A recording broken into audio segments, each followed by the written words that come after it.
Bismillahirrahmanirrahim. Waltakum minkum ummatun yad'una ilal khairi wa ya'muruna bil ma'rufi wa yanhauna 'anil munkar. Assalamualaikum warahmatullahi wabarakatuh. Jadi bagus istri kita Pak diberi wasiat, suami kita bisa diberi wasiat, anak kita. Nah, tidak ada yang saya minta kecuali sholat 5 waktu nak. Itu je saya mohon Pak, itu mohon nak, sholatmu dijaga. Wasiat itu Pak. Dipanggil anak tak, kalau perlu dikecup, dicium anak kita, lo perlu masulek ke anak kita di depan tanah seperti titip wasiat, tolong nak, salatmu. Nabi itu Pak sebelum meninggal juga titip wasiat, as-salah au ma malakat aimanukum. Salatmu dan jagai wanita.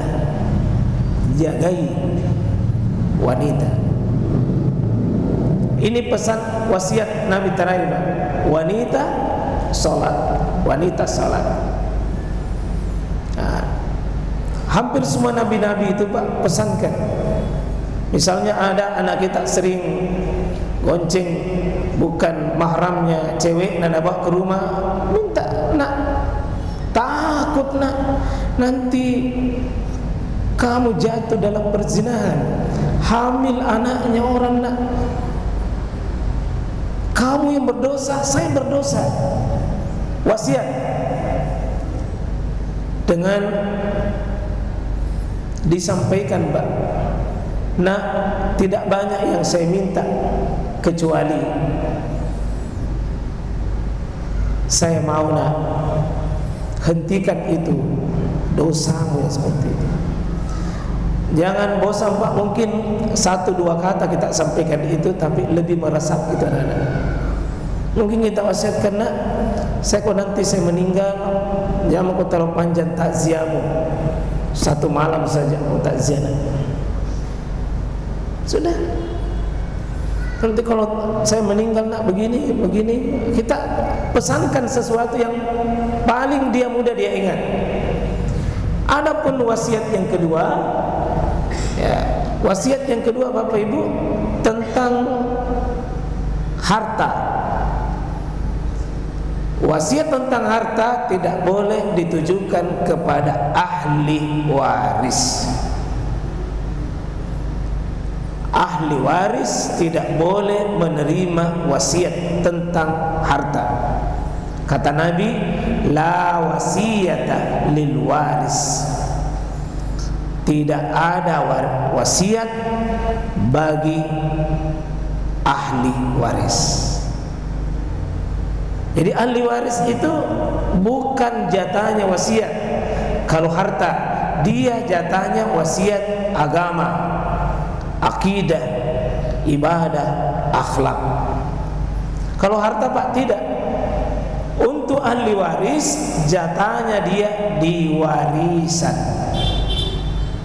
bukan wasiat. Siapa yang berhak dapat wasiat?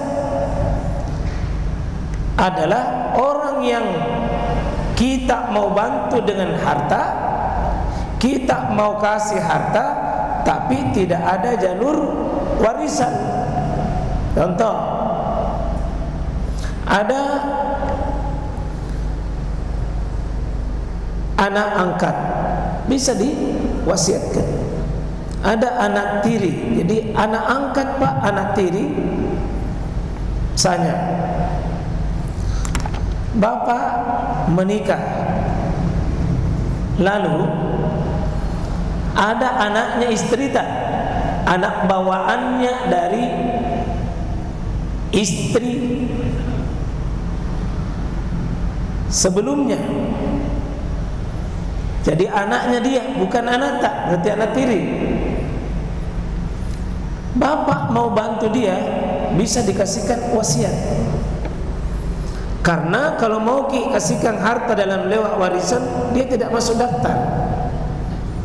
Di pernikahan tidak masuk, di keturunan tidak masuk. Dan orang dapat warisan itu jalurnya cuma dua, Pak. Jalur menikah, dan menikah ini cuma dua, Pak. Suami istri, suami istri, suami istri. Tidak ada jalur mertua, tidak ada jalur ipar, tidak ada jalur yang lain. Kalau pernikahan itu cuma satu, suami istri.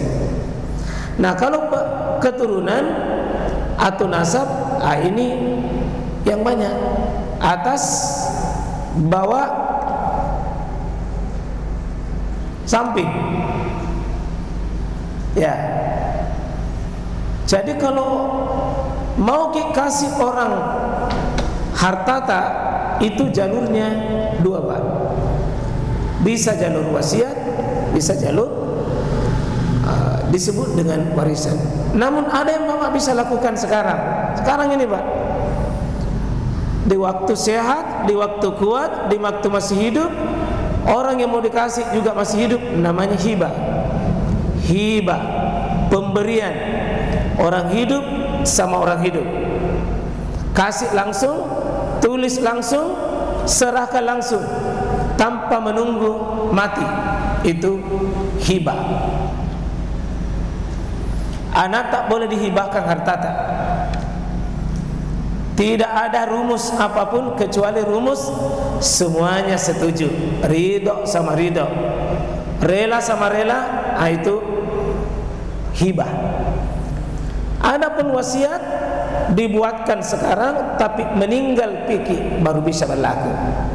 Jika saya meninggal, sebagian hartaku bawa ke masjid hikmah, itu wasiat namanya. Bawa di pondok pesantren, bawa di panti asuhan, itu wasiat namanya. Catatan wasiat ini tidak boleh melebihi 1/3. Dan yang ketiga, Pak, jalurnya bukan hibah, bukan wasiat, warisan. Ini tidak perlu ada dibikin surat, tidak perlu. Suratnya Allah bikin sendiri, Pak. Allah bikin ketentuannya. Siapa yang berhak dapat harta warisan, sudah ada ketentuan, Pak. Berapa nak dapat, itu sudah diatur. Yang ketiga, siapa-siapa yang terlarang untuk mendapatkan warisan, meskipun itu keturunan. Dan mohon, Pak, dalam fikih warisan ini, fikih warisan wajib kita tahu ini. Wajib kita tahu. Kita tidak perlu dalami warisan ini, tapi paling tidak wajib praktekkan warisan itu di tengah rumah tangga kita. Ketika ada yang terjadi, Pak, minimal untuk diri tidak perlu mahir untuk miliknya orang. Contoh misalnya, Pak, misalnya di tengah keluarga kita meninggal, harta itu siapa dapat? Contoh paling sederhana saja, pasangan hidup tak meninggal, siapa yang dapat hartanya? Anak tak meninggal, siapa yang dapat? Itu namanya fikih warisan sederhana. Sederhana, Pak. Syarat-syarat warisan, rukun warisan, terus penghalang-penghalang warisan yang mengurangi. Jadi bisa juga, Pak, berkurang hak warisan karena ada sebab tertentu. Dan yang berikut adalah angka-angka warisan. Sedikit mami bedanya arisan dengan warisan. Ya, kalau tidak ada warisan, Pak, arisan mau. Ya. Kita butuh sedikit ini, Pak, yang mengetahui dasarnya nih.